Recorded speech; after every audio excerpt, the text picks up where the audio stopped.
ચાલો આજે રાજકોટ જવું છે ને એટલે ભાઈ તૈયાર થઈ ગયા છે. જય મામુન ઘરે ને બેન ને મમ્મીને કે હાલ ને જવું હોય તો જલ્દી હાલ છે એવું ટ્યુશનમાં મૂકી જાવ. હાલ ગીતાબેન પાસે ઓય ગીતાબેન પાસે મૂકી જાવ. હાલ ને ટ્યુશનમાં તો ક્યાં જવાનું છે? તો સીધ જવું છે. રોવરાવ તો નથી, ધતિંગ કરે છે. સીધ જવું છે તારે તો પેલા કે સીધ જવાનું છે. હે શેમાં જવાનું? શેમાં? ક્યાં નખરા કરશે? ચાલો જવા માટે તૈયાર થઈ ગયા ભાઈ. चालान कटेगा भाई, 4 सवारी में नहीं जाएगा आपका बाइक. हमको तो 1 किलोमीटर ही जाना है बस स्टैंड तक. मम्मी वेदू करे છે. અહીંયા જઈશે જો આવી હાલો હાલો હાલો હાલો. અરે પણ હાલ તો ખરા. ચાલો બધાનું 1:30 વાગ્યાના સેશનમાં ફરી પાછું સ્વાગત છે. જય શ્રી કૃષ્ણ, જય માતાજી અને જય સ્વામિનારાયણ. બાળકો ગયા છે રાજકોટ અત્યારે. શનિ રવિની હમણાં બોર્ડની એક્ઝામ છે એટલે એના લીધેથી વેદુને એને થોડીક રજાઓ હોય છે તો રાજકોટ ચક્કર મારી આવે એટલે કાલે અમે લોકો જાશું આવું બધું પ્લાનિંગ હતો. એટલે આજે એ લોકો તો ત્યાં મજા કરતા હશે મામાની ઘરે ને એવી રીતનું એન્જોય કરતા હશે. અને હમણાં અક્ષર મંદિરના એના વિડીયો ને એવું બધું આમે સ્વામિનારાયણને લગતું ઘણું બધું કન્ટેન્ટ હું મૂકતો હોય ને એમાં બી હમણાં તો આ અક્ષર મંદિરને એને લગતું આરતીને સવારે જાઉં છું એટલે એ થોડુંક મૂકું છું. એમાં કોઈએ કમેન્ટ કરી ધર્મકુળ કૃપા એવું કંઈક નામ છે. જોકે ઘણા જોનારા એ ચેક કરશે. હવે ઠીક છે, આપણે કોઈનો વિરોધ નથી કરતા પણ જનરલી એ લોકોનું કહેવું હોય કે આ ખોટા છે ને એવું. ઠીક છે, એમને જેમ ખ્યાલ આવે એવું. ઠીક છે, કોઈને ખોટાને સાચા કરવા ને એ વિવાદમાં પડવું ને એના કરતાં આપણને જ્યાં સારું લાગતું હોય ને જે સાચું લાગતું હોય ને એમાં આગળ વધવું ને એ ખરેખર સારા વ્યક્તિની જીવન ઉત્કર્ષની નિશાની કહેવાય. તમને જ્યાં શ્રદ્ધા બેસતી હોય, હું એવું નથી કહેતો અહીંયા તમે બેસાડો, પણ બીજાને મારો ધર્મ સાચો ને તારો ખોટો ને એ વસ્તુ ખોટી. મારો સાચો તો હું એમાં આગળ વધું, તારો તને મુબારક, તને જે ઠીક લાગે એ. પણ સીધી એક કોમન ક્વેશ્ચન છે. એ જે પણ કોમેન્ટ કર્યો છે એમને મેં તો કોમેન્ટ રિપોર્ટ કરીને હું ડિલીટ મારી દઉં, રહેવા નથી દેતો. કારણ કે ખોટા વિવાદવાળું છે ને એ આ પસંદ નથી. જવાબ દેવા જાવ તો બધાને દઈ શકું એમ છું, પણ છતાંય સમય પરિસ્થિતિ ને એ જવાબ આપે ને એ બહુ સારા હોય. એટલા માટે મને નથી લાગતું કે મારે જવાબ દેવા જોઈએ. પણ આ તો 2-3 વખત કમેન્ટ કરી હતી એટલે મેં કીધું આ વિડીયોના મારફતે જવાબ દેવાની ટ્રાય કરું. તો કંઈ BAPSવાળા સીધી વાત છે. એ કંઈ કોઈ આતંકવાદીનું કે કોઈ એવી રીતે કોઈ નામ તો નથી જ ભજાવતા. એ જે પણ નામ ભજાવે સ્વામિનારાયણનું જ ભજન કરાવે છે ને, કોઈ બીજાનું તો ભજન કરાવતા નથી. ધર્મકુળ કૃપા એટલે એ લોકોએ સ્વામિનારાયણનું, તો પછી એમાં શું ખોટો એવો? એને એ રીતનું કંઈક અલગ એનું થિયરી હોય. તમને તમારી મુબારક, બે મોજથી નામ લ્યો. સ્વામિનારાયણ ભગવાન કંઈ એટલો હાકડો નથી કોઈ એકનું કલ્યાણ કરવા માટે જ પ્રેરણા હોય. હજી તો ઘણી બધી સંસ્થાઓ છે અને ભવિષ્યમાં પણ હજી આમાંથી પણ ઘણી બધી નીકળશે. બધાયનું કલ્યાણ જ છે. જેને જ્યાં શ્રદ્ધા બેસે ને એ શ્રદ્ધા કેટલી દ્રઢ થાય ને એ પ્રમાણે બધાયનું કલ્યાણ થઈ જાય.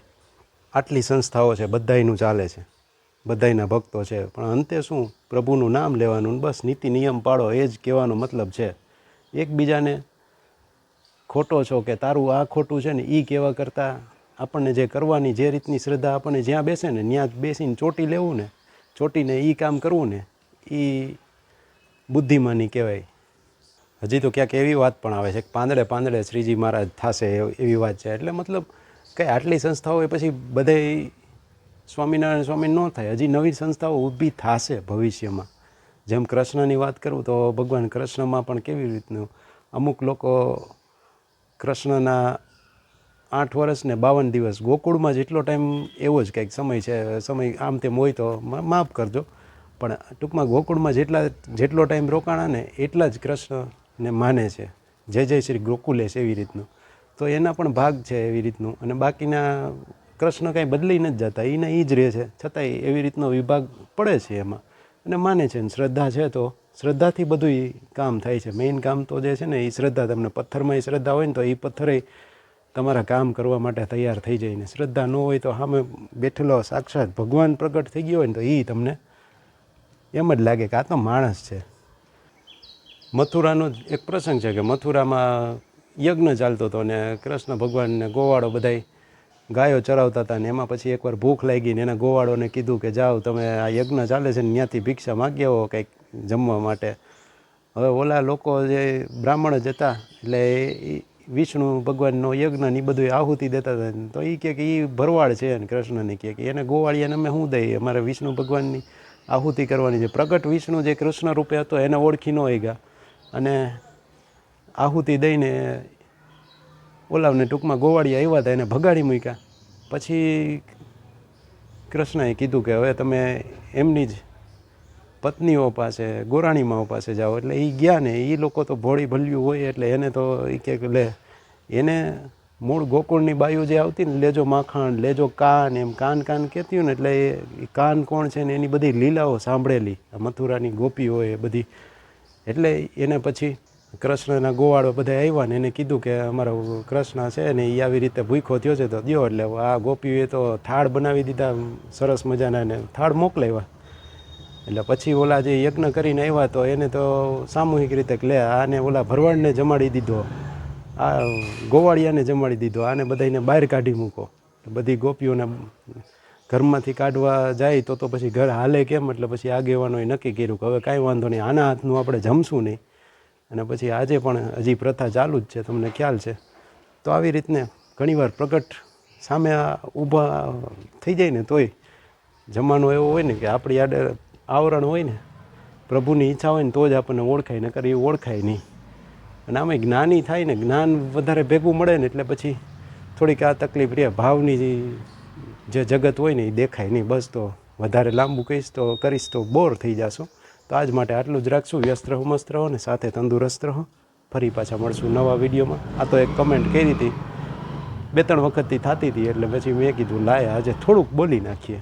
થોડાકમાં થોડુંક વધારે થઈ ગયું. આમાં જે લાગતા વળગતા ના હોય ને એ લોકો મને એમ છે વધારે સાંભળી લેશે, જેને કોઈ આ કોમેન્ટ હારે કાંઈ લેવા દેવા ના હોય. છતાંય શેર બજાર પડે છે તો મોટા મોટા જે બધા ઇન્વેસ્ટર હોય એ બધા વેચવા માંડ્યા છે અને નાના રોકાણકારોને એવી સલાહો બધાને આપતા હોય છે કે ભાઈ તમે લઈ લ્યો, આ તમારો સમય છે. હું કે ઓલાવને કાઢવું છે શેર ને આ બધાને પધરાવવા છે. આમ જોવા જાવ તો એમ કે હમણાં વધશે, હવે આ નીચે જ ગયું છે, હવે અહીંથી તો ઉપર જ જાય, અહીંથી તો ઉપર જ જાય, એમ કરીને બટકાવી દેવા છે શેર. આવું થાય છે એવું મને લાગે છે. હું કાંઈ એટલો બધો એક્સપર્ટ નથી પણ આ તો રમૂજ માટે તમારી સાથે શેર કરું છું. પણ ઘણીવાર રમૂજ છે ને સિરિયસ હોય અને માર્કેટ જો અપ જ જવાનું હોય તો ભાઈ મોટા મોટા રોકાણકારોને શું વાંધો? ભાઈ તમે શું કામ વેચો છો? પૈડા રહ્યો ને તમારો રૂપિયો વધશે, નાખો બીજા પૈસા થોડાક એવરેજ કરવા.